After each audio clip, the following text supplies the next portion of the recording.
Hello everyone, welcome to Parkway. आज हम लोग पढ़ने वाले हैं बायोमोलिक्यूल्स। तो चलिए हम लोग अपना नेक्स्ट चैप्टर स्टार्ट करते हैं। बायोमोलिक्यूल जो हैं वो हमारी बॉडी के हर एक बायोलॉजिकल प्रोसेस को इफ़ेक्ट करते हैं, चाहे वो सेल डिवीजन हो, मॉर्फोजेनेसिस हो या फिर डेवलपमेंट हो। तो ऐसे सभी मॉलिक्यूल्स को बायोमोलिक्यूल बोला जाता है। देखिए, वैसे अगर हम लोग केमिस्ट्री में बात करें तो वो जितने भी ऐसे मॉलिक्यूल हैं जिनमें कार्बन प्रेजेंट होता है उनको बायोमोलिक्यूल्स बोल देते हैं। और ये बात सच भी है, क्योंकि बायोलॉजी में भी हमारे जितने भी बायोमोलिक्यूल्स हैं उन सब में कार्बन प्रेजेंट है। हमारे जो बायोमोलिक्यूल्स हैं उनको मेजरली 4 क्लासेस में हम लोग बाइफरकेट कर सकते हैं। ये अब हम उन चारों ही टाइप्स के बारे में एक एक करके पढ़ लेते हैं कि वो 4 टाइप्स हैं कौन सी। उन 4 टाइप्स में से पहली टाइप है कार्बोहाइड्रेट्स। देखिए, कार्बोहाइड्रेट्स के बारे में आप लोगों ने वैसे बहुत ज़्यादा सुन रखा होगा। डाइट के बारे में जब भी बात करते हैं तो बोलते हैं कट योर कार्ब्स कि कार्बोहाइड्रेट जो हैं वो हमें ज़्यादा नहीं खाने चाहिए। तो इससे पता चलता है कार्बोहाइड्रेट जो है हमारे फूड का कंपोनेंट है। देखिए, हम लोग सबसे सिंपल टर्म्स में अगर पढ़ें तो carbohydrates are chemically defined as polyhydroxy aldehydes और कीटोन्स और compounds which produce them on hydrolysis. Carbohydrates क्या होते हैं? ऐसे सभी कंपाउंड जिनकी हाइड्रोलाइसिस से पॉलीहाइड्रोक्सी एल्डिहाइड या कीटोन बने, वो सारे के सारे कार्बोहाइड्रेट्स होते हैं। और खुद जो पॉलीहाइड्रोक्सी कीटोन और एल्डिहाइड्स होते हैं वो भी कार्बोहाइड्रेट्स होते हैं। ठीक है, आप ध्यान से सुनिए। सारे के सारे पॉलीहाइड्रोक्सी एल्डिहाइड्स और कीटोन्स जो हैं वो कार्बोहाइड्रेट होते हैं। और उसके अलावा ऐसे कंपाउंड्स जिनकी हाइड्रोलिसिस से हम लोगों को पॉलीहाइड्रोक्सी एल्डिहाइड्स या कीटोन मिले उनको भी कार्बोहाइड्रेट्स बोलते हैं। ना layman's term we acknowledge carbohydrates as sugars और सब्सटेंस दैट टेस्ट स्वीट। अगर हम लोग कॉमन टर्म्स में बात करें तो कार्बोहाइड्रेट्स जो हैं उनको हम लोग शुगर्स भी बोल देते हैं या फिर ऐसे सब्सटेंस होते हैं जिनका टेस्ट मीठा होता है। They are collectively called as saccharides. ठीक है, जो कार्बोहाइड्रेट्स हैं उनको सैकराइड्स भी बोल देते हैं। अब ये जो सैकराइड्स हैं ये कई तरह के हो सकते हैं। ठीक है, depending on the number of constituting sugar units obtained upon hydrolysis. अब मान लीजिए हमने किसी एल्डिहाइड का या कीटोन का हाइड्रोलाइसिस किया तो उसके बाद हर एक कार्बोहाइड्रेट यूनिट में जितने शुगर मॉलिक्यूल्स प्रेजेंट होंगे उसके अकॉर्डिंग ये जो कार्बोहाइड्रेट्स हैं ये मोनोसैकेराइड भी हो सकते हैं। या मोनो का मतलब है 1, मोनो मीन्स 1 जिसमें एक ही शुगर यूनिट हो। ओलिगोसैकेराइड्स भी हो सकते हैं। ओलिगोसैकेराइड्स कौन से होंगे? जिनमें 2 से लेके 10 शुगर यूनिट्स होंगी। और पॉलीसैकेराइड्स भी हो सकते हैं। पॉली का मतलब है मैनी, तो पॉली वो कार्बोहाइड्रेट होंगे जिनमें 10 से ज़्यादा शुगर मॉलिक्यूल्स होंगे। कार्बोहाइड्रेट्स जो हैं उनके हमारी बॉडी में मल्टीपल फंक्शन है। सबसे पहले तो ये कि वो डाइटरी सोर्स है एनर्जी का। हम लोगों को जो एनर्जी चाहिए उसका कार्बोहाइड्रेट्स एक मेजर सोर्स है। दूसरी चीज़ ये कि वो हमारे स्ट्रक्चर के कॉन्स्टिट्यूट्स हैं। हमारे जो बहुत सारे स्ट्रक्चरल कंपोनेंट्स हैं वो भी कार्बोहाइड्रेट्स से बने होते हैं। जैसे कि सेलुलोज जो है वो भी कार्बोहाइड्रेट्स से बना है और वो एक प्लांट फाइबर है। Next biomolecule is proteins. वैसे प्रोटीन्स के बारे में हम लोग थोड़ा बहुत अपनी दूसरी यूनिट डीएनए में पढ़ चुके हैं कि जो डीएनए है, डीएनए से एमआरएनए बना और एमआरएनए का रिजल्टिंग जो मॉलिक्यूल होता है वो प्रोटीन होता है। अब प्रोटीन जो है वो भी एक बायोमोलिक्यूल है क्योंकि वो हमारी लाइफ के लिए बहुत इम्पॉर्टेंट है। और असल में हमारे जितने भी बायोलॉजिकल प्रोसेसेस हैं वो इंडीड प्रोटीन्स की वजह से ही चलते हैं।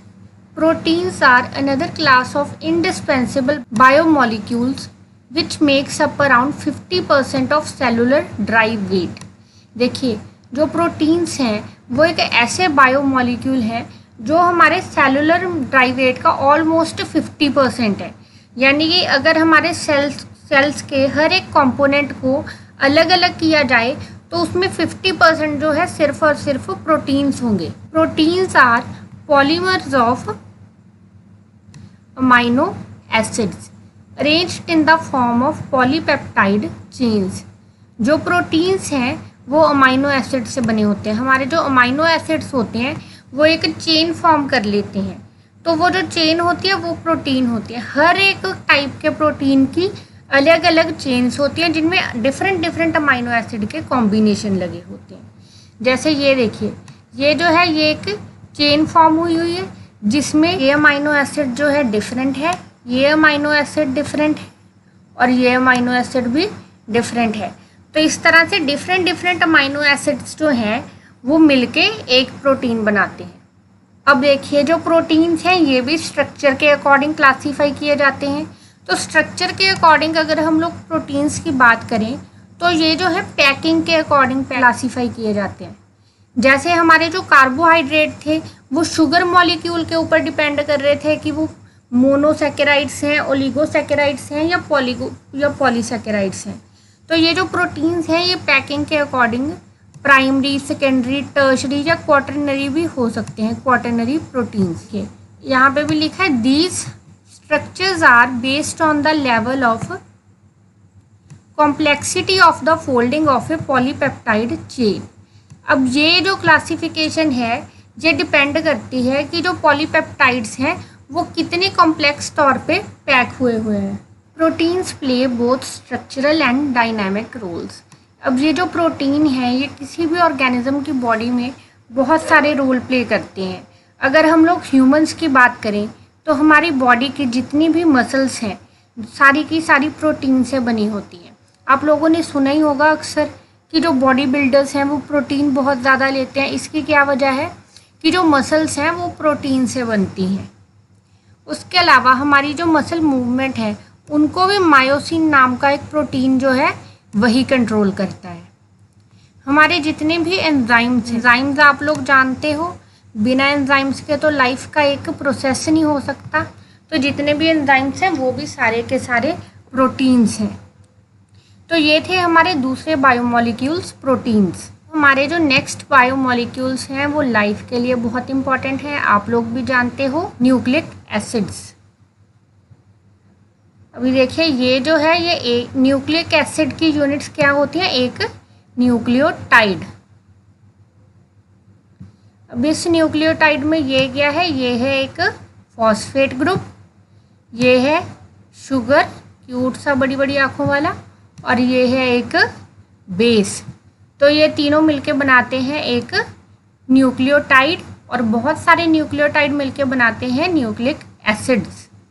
Nucleic acid refer to the genetic material found in the cell that carries all the hereditary information from parents to progeny।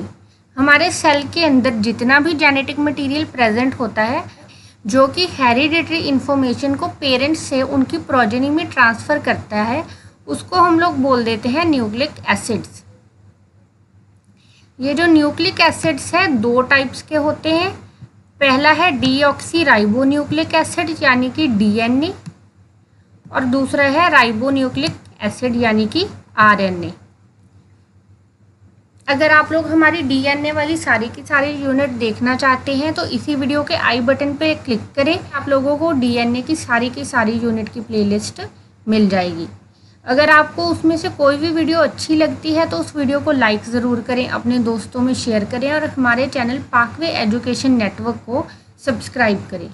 The main function of nucleic acid is the transfer of genetic information and synthesis of proteins by process known as translation and transcription. देखिए जो nucleic acids हैं इनका main function क्या है, genetic information को transfer करना।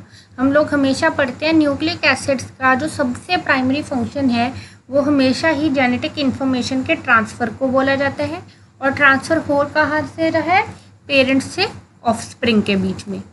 उसके अलावा हमारी बॉडी के लिए प्रोटीन्स बनाना, अभी हम लोगों ने पीछे प्रोटीन्स के बारे में पढ़ा कि जो जितने भी एंजाइम हैं वो भी प्रोटीन से बने हैं, जो हमारी बॉडी की मसल्स हैं वो भी प्रोटीन से बनी है, और फिर उन मसल्स की मूवमेंट भी प्रोटीन्स कंट्रोल कर रहे हैं। तो अब वो सारे प्रोटीन्स जो बनाने हैं वो भी काम है न्यूक्लिक एसिड्स का। जो यूनिट्स होती हैं न्यूक्लिक एसिड्स की उनको हम लोग न्यूक्लियोटाइड बोलते हैं। और जो न्यूक्लियोटाइड होता है उसमें 3 कंपोनेंट्स होते हैं, एक होता है नाइट्रोजनस बेस, एक पेंटोस शुगर और एक फॉस्फेट ग्रुप। जो न्यूक्लियोटाइड्स हैं वो एक दूसरे से 3' to 5' फॉस्फोडाइएस्टर बॉन्ड की हेल्प से जुड़े होते हैं। देखिए हम लोग बात करते हैं कि 4 तरह के न्यूक्लियोटाइड होते हैं। तो वो 4 न्यूक्लियोटाइड जो होते हैं वो कैसे डिफ्रेंशिएट किए जाते हैं? वो डिफ्रेंशिएट किए जाते हैं डिपेंडिंग अपॉन द बेस। जो भी नाइट्रोजनस बेस हमारे पेंटोस शुगर को लगा होता है वही हमारे न्यूक्लियोटाइड को दूसरे न्यूक्लियोटाइड से डिस्टिंक्ट बनाता है। अभी मान लीजिए कि ये जो हमारा एक बेस है ये है एडेनिन, तो ये बन गया हमारा एडेनिन ट्राइफॉस्फेट न्यूक्लियोटाइड। अगर यहाँ पे लगा होता ग्वानिन तो ये बन जाता हमारा ग्वानिन ट्राइफॉस्फेट न्यूक्लियोटाइड। तो इस तरह से जो भी बेस लगा होगा हमारे न्यूक्लियोटाइड को वही हमारे न्यूक्लियोटाइड को डिसाइड करेगा। 4 बेसेस होते हैं न्यूक्लिक एसिड्स में जो हम लोग देखते हैं, वो है adenine, guanine, cytosine and thymine. ये जो 4 बेसेस हैं ये प्रेजेंट होते हैं डीएनए में। लेकिन अगर हम लोग बात करें आरएनए की तो आरएनए में थायमीन को जो है रिप्लेस किया जाता है यूरासिल से। आरएनए में थायमीन की जगह जो है यूरासिल लगा होता है। ये जो डीएनए है वो एक डबल हेलिक्स स्ट्रक्चर है जिनके बीच में हाइड्रोजन बॉन्ड लगा होता है। देखिए ये जो है कि ये जो आपको दिख रहा है ये एक चेन है, न्यूक्लिक एसिड की एक चेन, और हमारा जो डीएनए है वो ऐसी 2 चेन से बना होता है। ऐसी जो 2 चेन्स हैं और उनके बीच में इस तरह से हाइड्रोजन बॉन्ड फॉर्म हुए होते हैं। तो इस तरह से 2 चेन्स हाइड्रोजन बॉन्ड की हेल्प से एक दूसरे से अटैच होती हैं। और ये जो हमारा डीएनए मॉलिक्यूल है इसकी दोनों चेन्स एंटी पैरेलल होती हैं। एंटी पैरेलल का मतलब क्या है कि एक चेन का अगर 3' इस तरफ है तो दूसरी चेन का जो 3' होगा वो इस तरफ होगा। तो इस तरह से हमारे जो डीएनए की दोनों ही चेन्स हैं वो एक दूसरे से एंटी पैरेलल डायरेक्शन में चलती हैं। तो जो हमारे लास्ट बायोमॉलिक्यूल्स आ गए हैं वो हैं लिपिड्स। वैसे लिपिड्स के बारे में अभी तक हम लोगों ने एक जगह और पढ़ा है, वो हम लोगों ने पढ़ा है हमारी प्लाज्मा मेम्ब्रेन की, कि जो हमारी प्लाज्मा मेम्ब्रेन है वो 2 बाइलिपिड्स की लेयर से बनती है।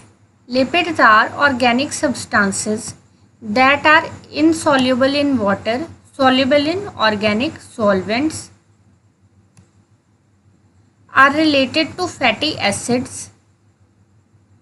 and are utilized by living cell।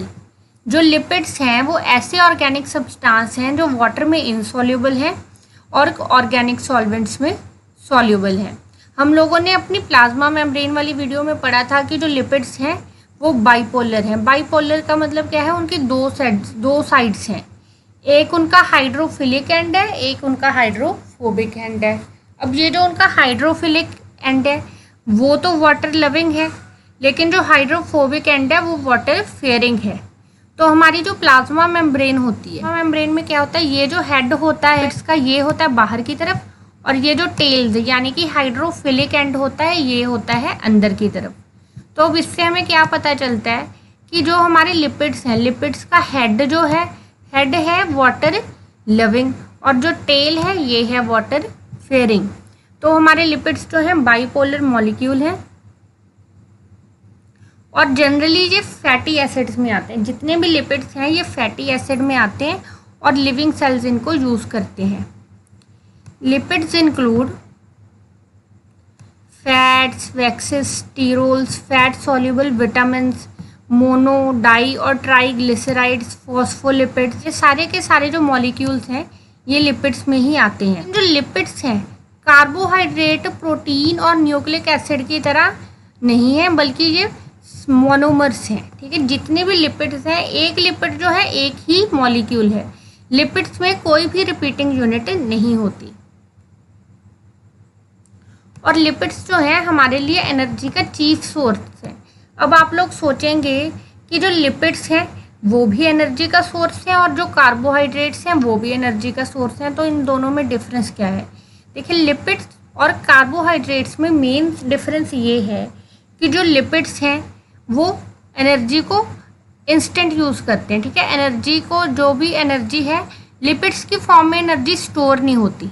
हमारी बॉडी में जो एनर्जी लगातार यूज़ होती जा रही है, जो हमने जो खाया उससे उसी टाइम एनर्जी बन गई, तो वो है लिपिड्स। लेकिन अगर हमने कुछ खाया और फिर उसको स्टोर करके रखा गया और फिर उस स्टोर्ड सब्सटेंस से एनर्जी बनाई जाए, तो वो होता है कार्बोहाइड्रेट। ये मेन डिफरेंस है लिपिड और कार्बोहाइड्रेट्स के बीच में। कार्बोहाइड्रेट्स जो है उनको एनर्जी स्टोर करने के लिए यूज़ किया जाता है और जो लिपिड्स हैं उनको इंस्टेंट एनर्जी के लिए यूज़ किया जाता है। तो ये था हमारा आज का लेसन। आज हम लोगों ने इसमें जनरली डिस्कस किया कि बायोमॉलिक्यूल्स क्या होते हैं और 4 मेन बायोमॉलिक्यूल्स के बारे में पढ़ा। तो ये एक इंट्रोडक्टरी लेसन था। अब हम लोग अपने आने वाले लेसन्स में बायोमॉलिक्यूल्स के नेचर के बारे में, उनसे रिलेटेड कुछ खास टर्म्स के बारे में डिटेल में पढ़ेंगे। अगर आप लोग वो वीडियोस भी चाहते हैं तो अभी के अभी हमारी इस वीडियो को लाइक करें, शेयर करें और हमारे चैनल पाकवे एजुकेशन नेटवर्क को सब्सक्राइब ज़रूर करें ताकि हमारी आने वाली सारी वीडियोस आप तक पहुंचती रहें। Thank you.